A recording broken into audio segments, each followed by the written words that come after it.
So now at this time, I'd like to have Anita come up and do a formal introduction of our program, and I'm going to get this all set up for sharing the screen and then remembering to stop sharing afterwards. We don't have our little handheld microphones are not working today for some reason.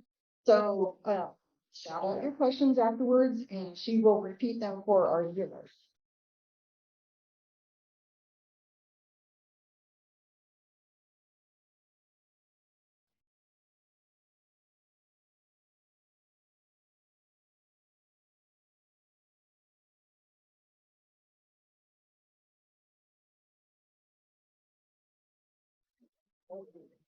All yours.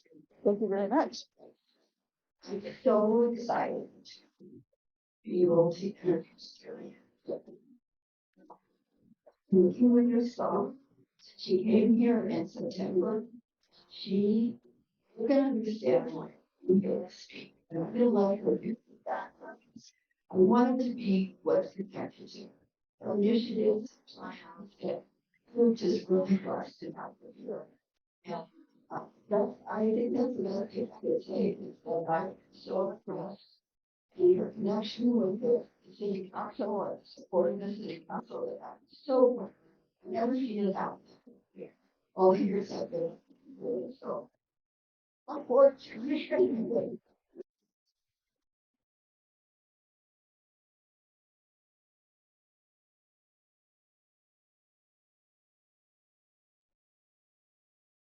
Hi, everybody. Very, very happy to be here. Who's Mark?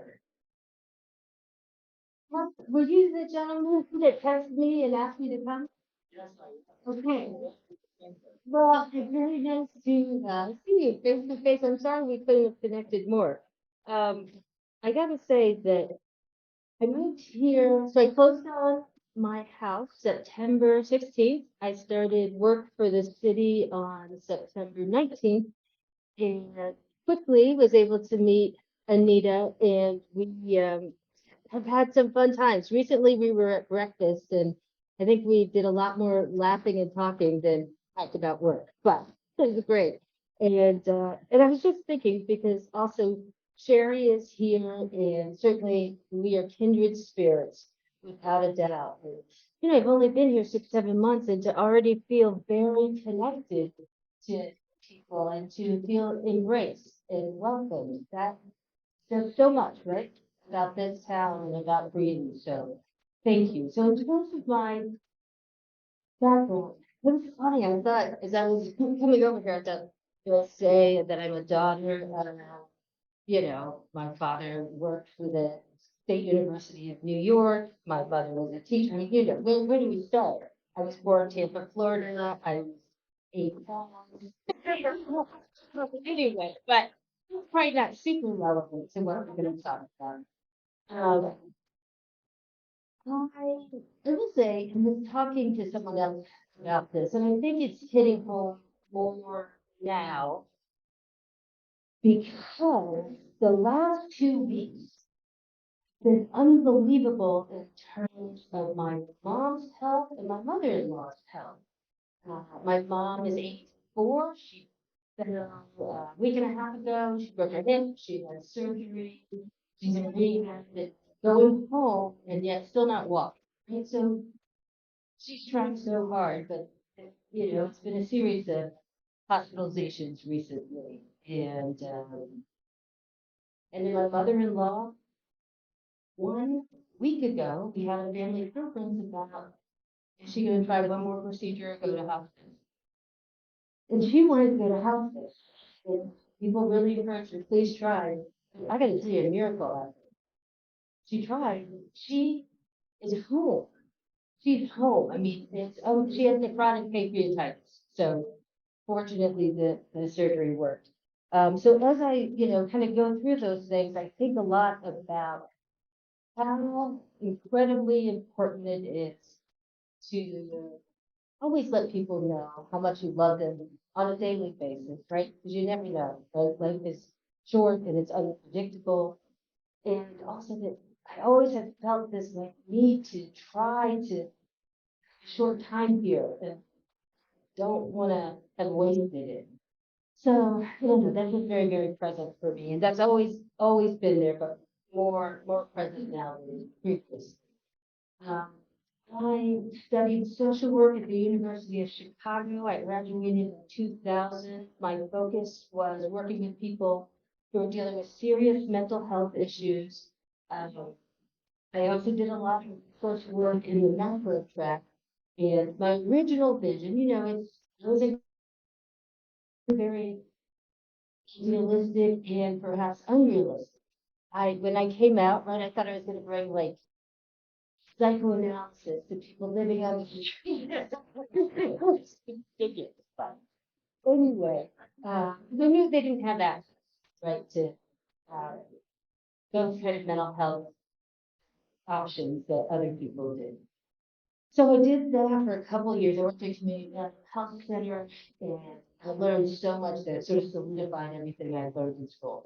Then there was this, and I also realized like great. I'm enjoying it. I really connect with people. They're great. I learned so much from the people I was working with. Um, I'm not so sure how much help they were getting because they were still dealing with so many things when they left my office. Poverty, um, dealing with abusive relationships, you know, you name it, and that's what was happening. And so someone told me about this new program that was starting up in Philadelphia in 2005, and it was called Housing First.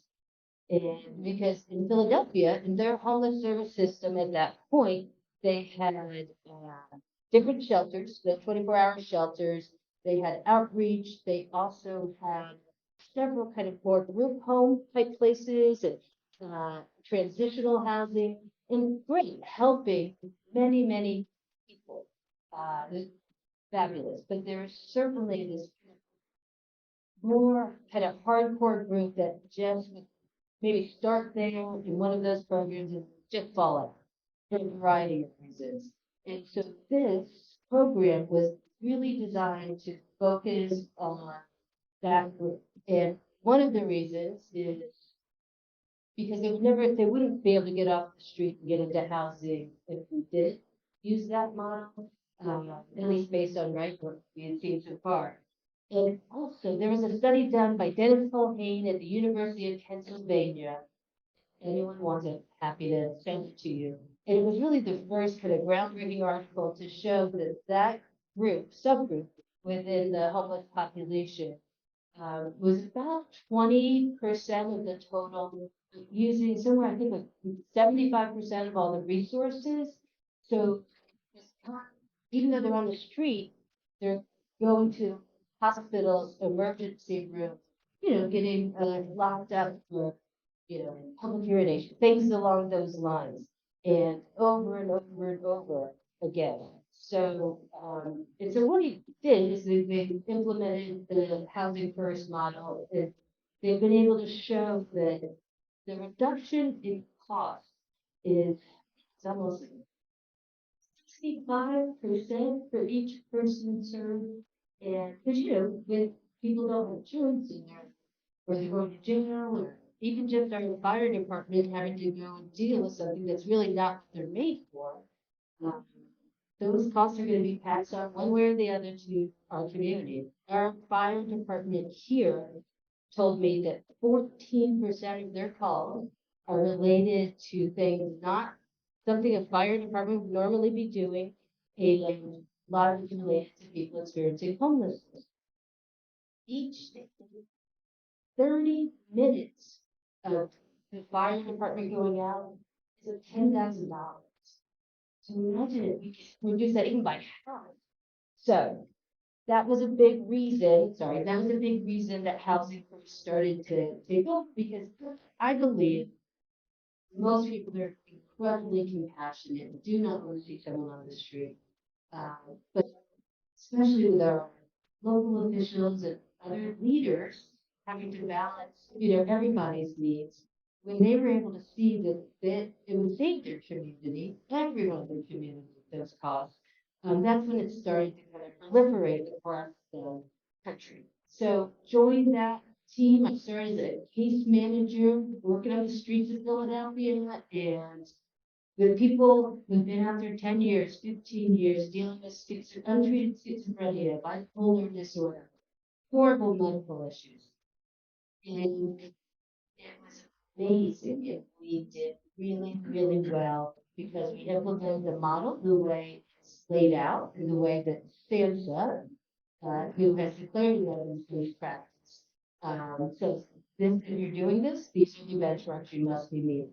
And so we've had an 85% success rate, which is, we weren't great, we just did it the way we supposed to do it.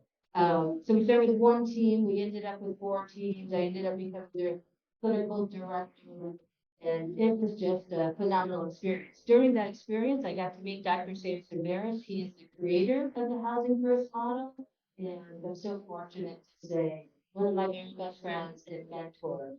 I still speak to him on Monday, actually. As he was on his way to Greece.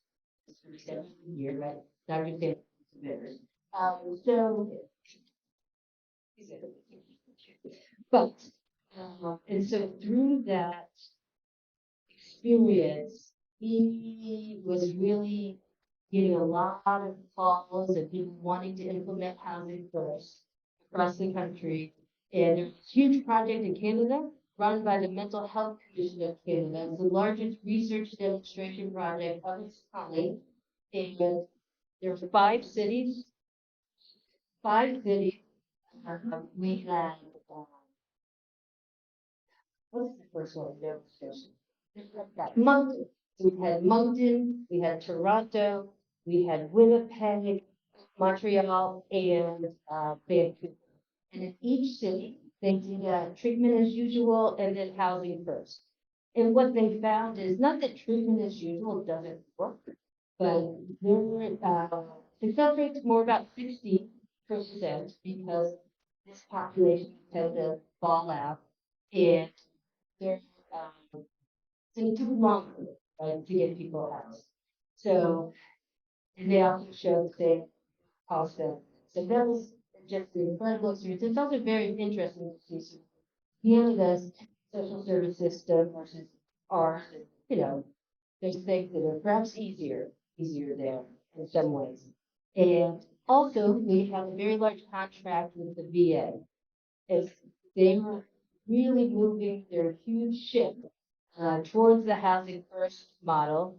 Um, and it was they were also great as well. And I will say, if you are regularly kind of looking at stats about homelessness, there's only one group across the country consistently for the last like 10 years who keeps showing a reduction in homelessness. And that is the VA, right? Those are for our veterans. They're not done, still plenty of work. I also worked in the VA in Illinois, Texas. And the reason is they have more resources than anybody else. It's just the bottom line, right? And so I worked at a VA because they have more. I shouldn't have been like that. That's all. It's very frustrating, but still, it's and I think it helps you see because they for every program, for every person they're supposed to serve, they're not looking for a rental subsidy. They're not looking for how are we going to pay the rent. Every person is assigned what they call a HUD dash voucher. So that's just like if you're familiar with Section 8, so it's a permanent is a permanent rental subsidy as long as the person meets the income requirement. They get a job, things are going great, they're over income, fabulous. They don't need it anymore. So it comes with that rental subsidy and it comes with an entire team of social workers, employment specialists, often a criminal justice specialist, and it's part of the hospital, these teams, right? So they just walk over to mental health, they walk over to primary. Anyway, so that's truly, I think, the reason why they've been able to say that they've had the resources. So, now what are we doing here? Right. So anyway, I can tell you a lot. New York City, 5 years. Then I went to Amarillo, Texas, which gotta tell you, one of my most favorite places I've ever been.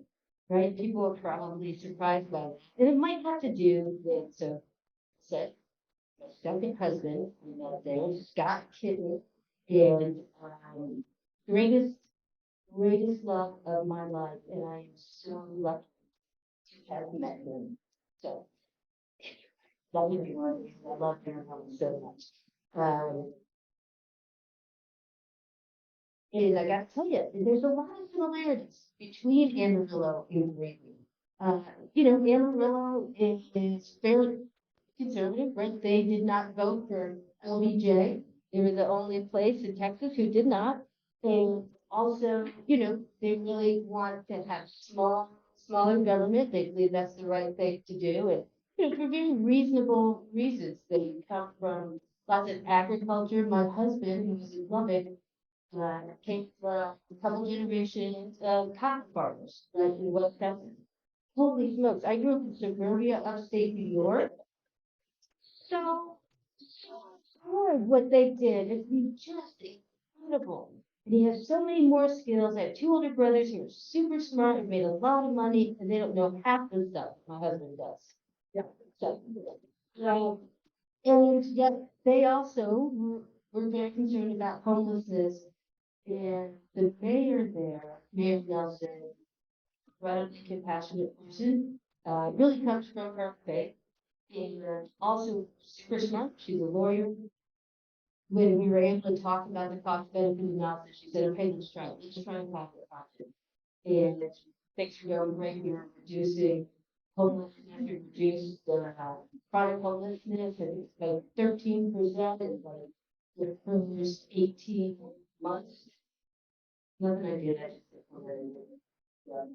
so now I'm here in Greeley, and I'm so grateful to be here. The reason I came here is because I've been doing this work for 20 years.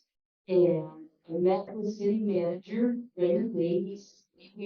We worked together in Amarillo, but more we were in the same building. He did public works. I think we admired each other's work ethic. We were both the first people in the parking lot and the last ones to leave. And he was really trying to do some innovative things with their public works. And he saw what I was trying to do with community development. That's the part that I was running there. So I saw the job. I reached out to him, and he said the focus was going to be initially homelessness and then more broadly just housing in general. Because really, sure y'all heard this, right? Projected to have this incredible amount of growth. And and Amarillo had a similar thing happen, but they weren't really prepared and then reacted and then sort of things become very piecemeal. And I think that experience that Raymond saw and understood is that he wants to be able to provide, really not to have to go through that, right? And to not just be prepared, but capitalize. That's a tremendous, tremendous opportunity. And I think about this a lot because I'm sure y'all know Becky. Like she just left and the former mayor. Is that right? Yes. And so I think like man, the only reason we have these dreams and that we can imagine this is all of the amazing work that was done for yeah, people in this room. No doubt. No doubt.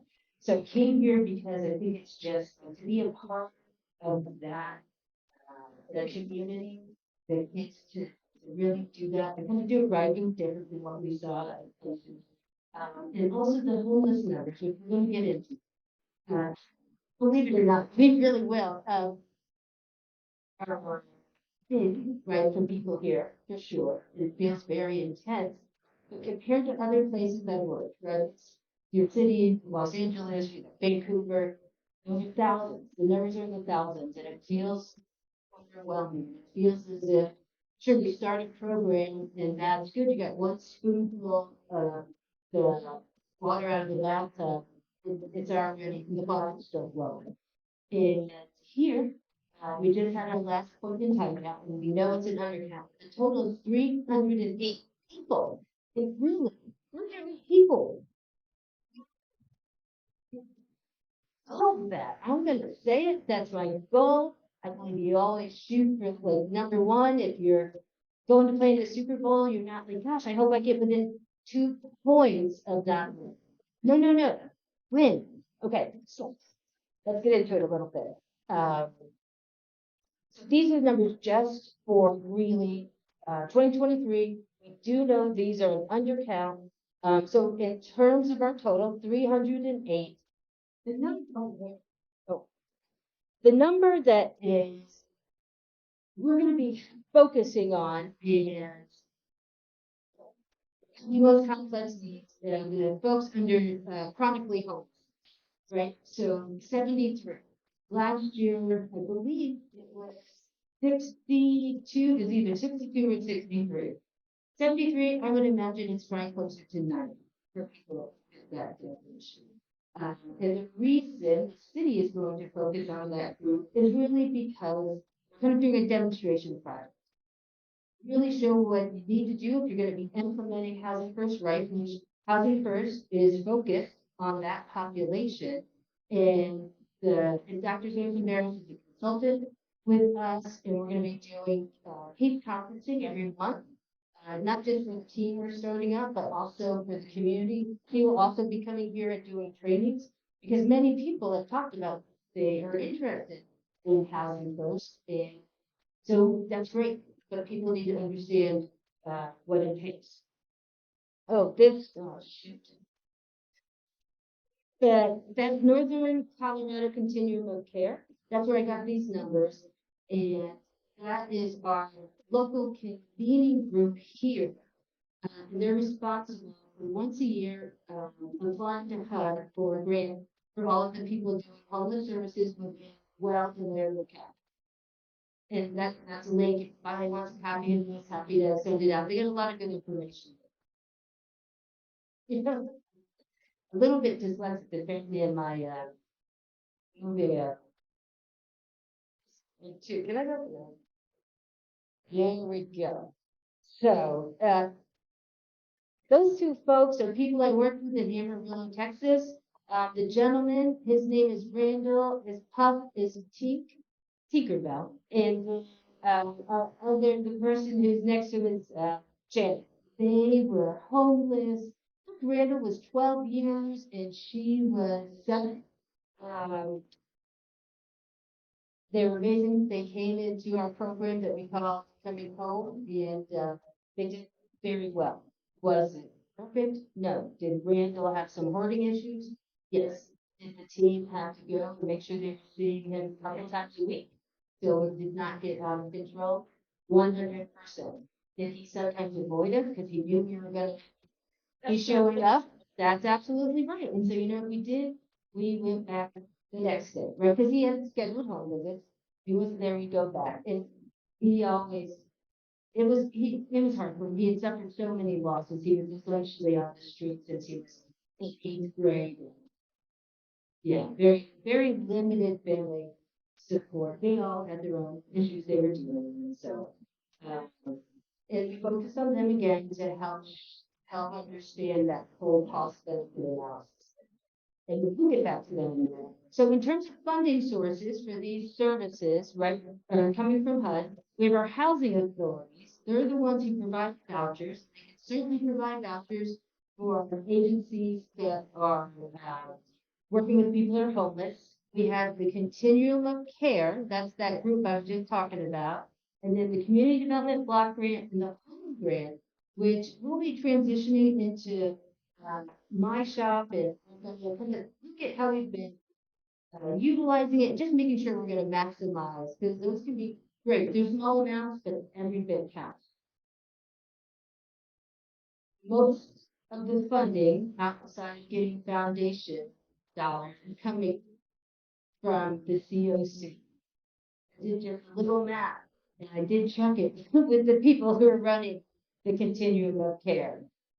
We're getting from both Weld and Larimer County $575,000, right? The total for folks in both counties is it's like 100, I think it's 108 based on the last 2023. So, to a one-bedroom apartment is $1,000 a month. It's a deposit of furniture. It's 12,000 a year. So, based on the dollars we're getting from the COC, which is the main source of funding for our homeless service agencies here, they can house 47 people a year uh, across both counties. That's just we're dead. But we have to find other sources of funding if we're going to really be able to move the needle on this. So what we are doing is we talked about we're going to be using housing first. I want people to really understand that housing first is not housing only. Getting someone into housing isn't necessarily easy, but it's easier than the part that comes after. Right? The part that comes after is going in. It could be every day. We're also on call. So it's not you just go in and say, hey, how are you? Good, good, good. Okay, then leave. You're going in, you are talking with them, you have their goal plan. What is this that you're interested in working on? This is what we said you'd do last week. This is what we said I would do as your partner in this. So you do that. Then you might be going to their mental health appointment. You might be, if they're comfortable with it, sitting in with them. Then you're going to the pharmacy to pick up the meds. Then you're helping them to build their med box. So it's very intensive, right? And people love it. You have to really not be afraid to work super, super hard. Uh, and you get joy from working with folks. Who I think many people have probably written off. In fact, I think many of the folks I've worked with over 20 years have written themselves off. And then to see the hope that comes back to them. And with that 20 years I've been doing this, the first thing everyone wants to do reconnect with their family or find a job. And it's so beautiful when I have seen people reconnect with their children. They've been able to have them over for dinner. They now have a place to do that. And it's just, it's amazing. So this is just to show you what it looks like, what we're doing here is, so we're going to serve 60 people. So you see the 5 case managers. So the caseload ratio will be 1 to 12, but we still have other people that are also on the team. We have that homeless services managers working directly with the team. The peer specialist who's really going to help focus on the employment services. Housing specialist is going to be beating the streets, trying to find landlords, making sure that we're doing everything the way we need to, following through with the vouchers, and found that when case managers go into someone's house, after a while, they don't see that, wow, there's starting to be some roaches, the clothes are piling up, and then you get the housing specialist who's more of a business person coming in. What the heck is going on? Your lease says this, and they talk to the case managers, and it's good to be able to have both perspectives. So, and then we also so fortunate able to hire a business analyst. Today is day 4 for her, and I didn't tell anybody, but I did invite her. Sorry, but Emma Carroll, I'm so glad you're here. Uh, and guess what? We have some goals. What we want to accomplish. Decrease in crisis services. Ensure we better meet that 85% success in terms of people remaining housed. To be super honest, that doesn't mean they always stay in their first apartment, right? That doesn't always work out, but we're committed to the person, so we will rehouse them. The goal is to have 30% be able to reconnect with some type of family support after the first year, and also increase health services. There's certain, well, they have to have a primary care person, right? They have to be getting mental health. Otherwise, we're going to keep having this crisis going in and out of the house. So, and this population, people with severe mental illness and chronically homeless, die 25 years earlier than their peers who haven't dealt with that. So, really important to ensure that we're focusing on physical health. And I will say our homeless service manager, who's also, you know, really team leader, but she's a nurse. She's an RN, bachelor's level, great, brilliant. You all should probably know her, Joanna Martinson. She seems to know her any place we go together. There's like someone saying hi to her. So, and then this is my kind of timeline of what I want to make sure we're getting done. And so far we are on track.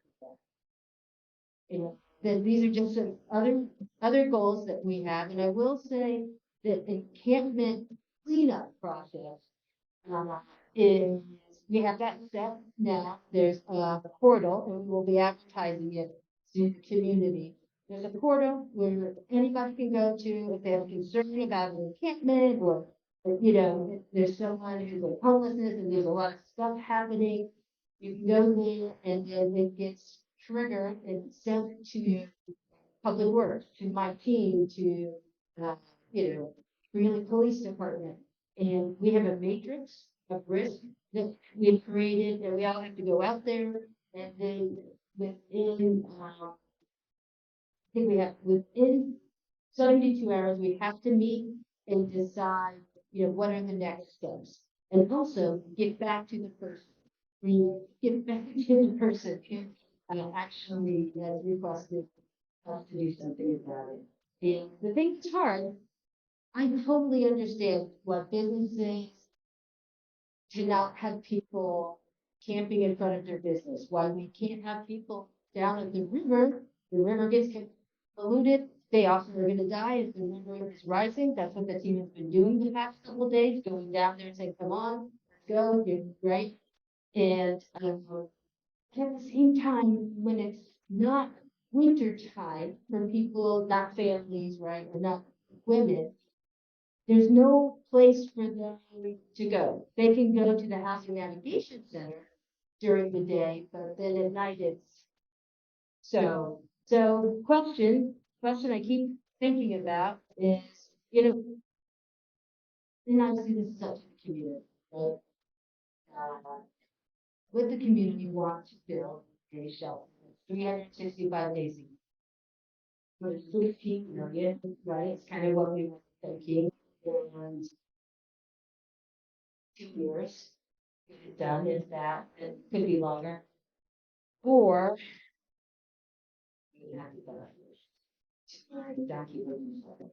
or, this is quick math, don't hold this to me, only to it, but 4 million a year for 5 years. Um, and I say 5 years because agencies need time to be able to build Medicaid, which is how most of these agencies survive. That's what we did in Philly, that's what we did in New York. Um, and it doesn't cover the entire cost. It's usually about 65 to 70%, but that's a heck of a lot more than what most agencies are dealing with now.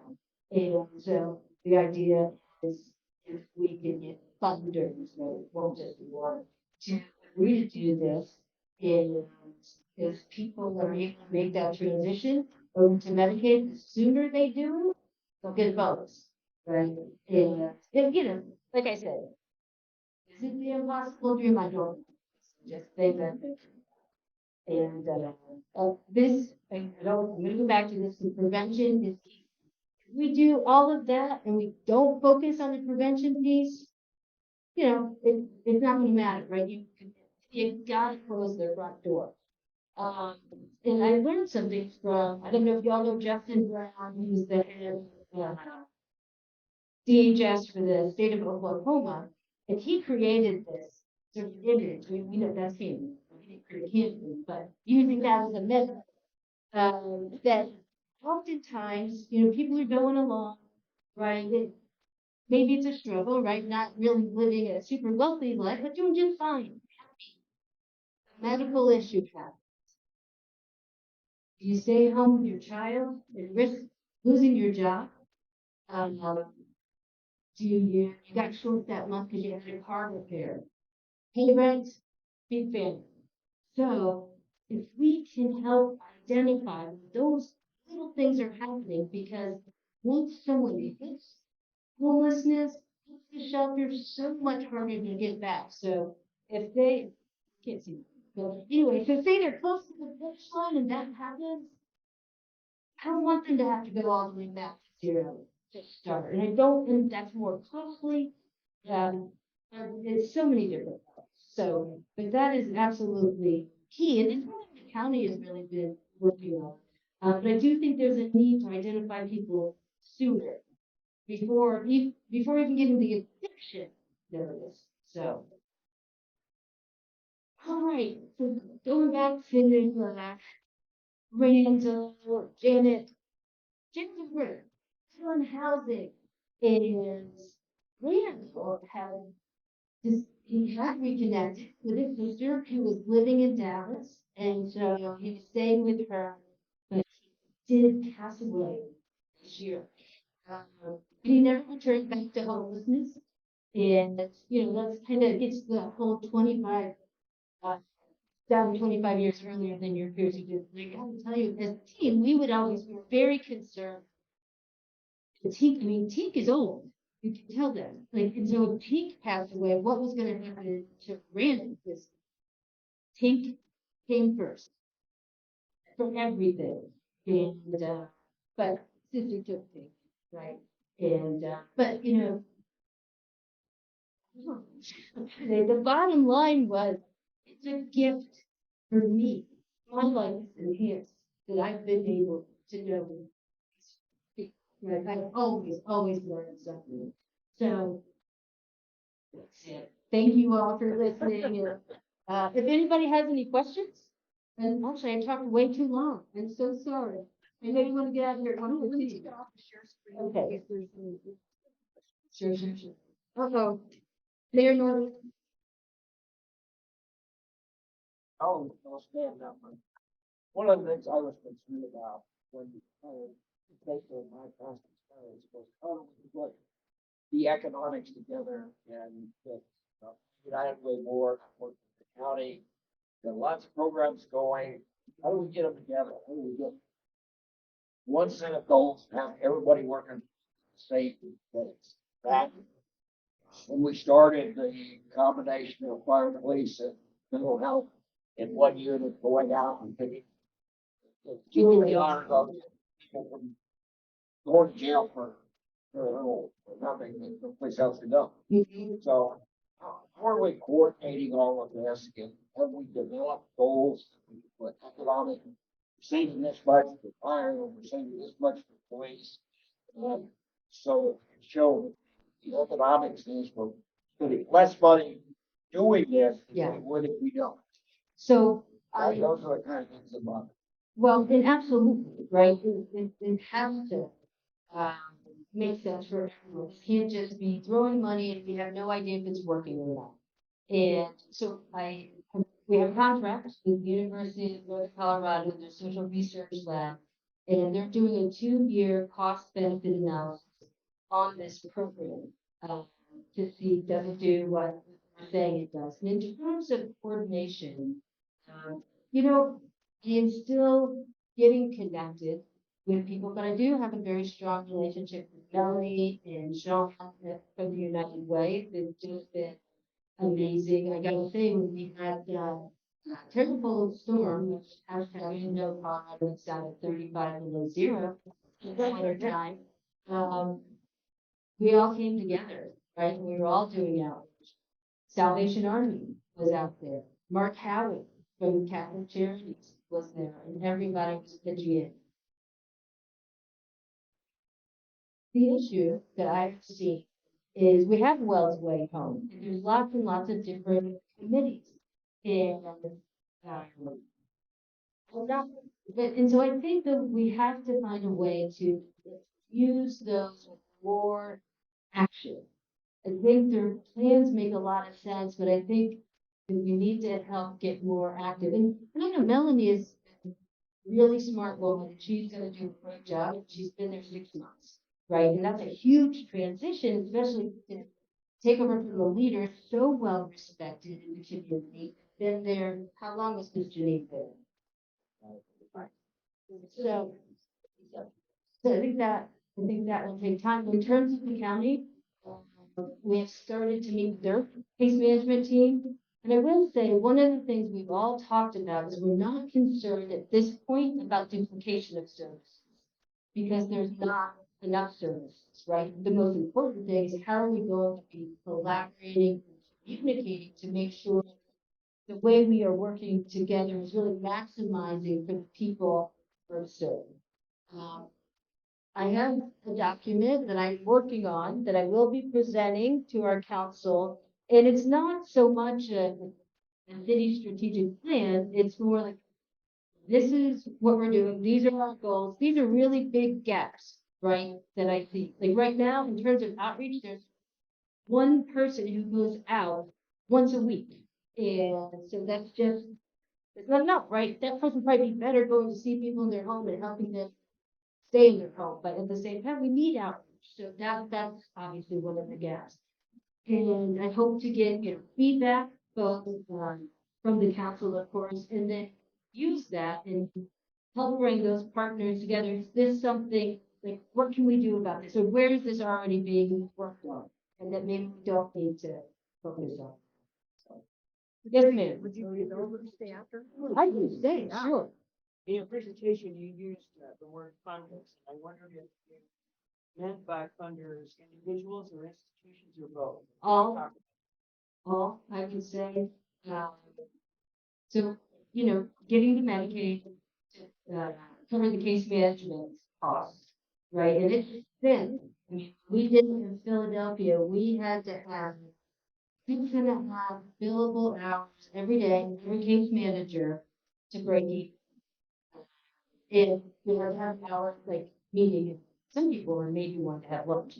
So that's why you have to also look for other grants and to work with private foundations, working in not-for-profit, that's the hustle I was always doing. And that's one of the things I did when I first came here. There was a grant from DOLA, and that's why we were able to go from serving 30 people to 60 because, and no one else in the community was applying for it, which is important to me. And, but someone needed to apply, right? We're not going to just let that go. So very lucky because that provided for 60 vouchers, which is about $725,000 in rent every year to our private landlords. And then it also provides a small amount for services. So if you can, if you get someone to provide the rental subsidy and you're doing Medicaid, you're doing pretty well. One last question and then. That's it. Yeah, I go for, Mm-hmm. we're doing a lot of facility Yes. and do, problems with the state, those have to meet, they, cut back on issues those answers, is a problem. And, we're in the process of transitioning some people into housing, Mm-hmm. those money, well foundation, to help the down payments for that. Mm-hmm. Are we working with you on that segment of that population? Lower? Because it sounds like there's a lot of Similar. set. Yeah, I think that. Tell me who your executive director is, sir. Michelle. Rochelle. I met Rochelle just recently because of all the stuff that's happening with the day. Yeah. And so that was probably, I met her 6 weeks ago. And so are we working super closely? No. Is that the goal? 100%. I will say she has provided, you all have provided some deposit assistance for some of the agencies, maybe for United Way, when they had someone, they had a voucher, ready to give the housing, but they didn't have the dollars for a deposit. And I know that you all provide that. Huge benefit. Right. Help them do deposits.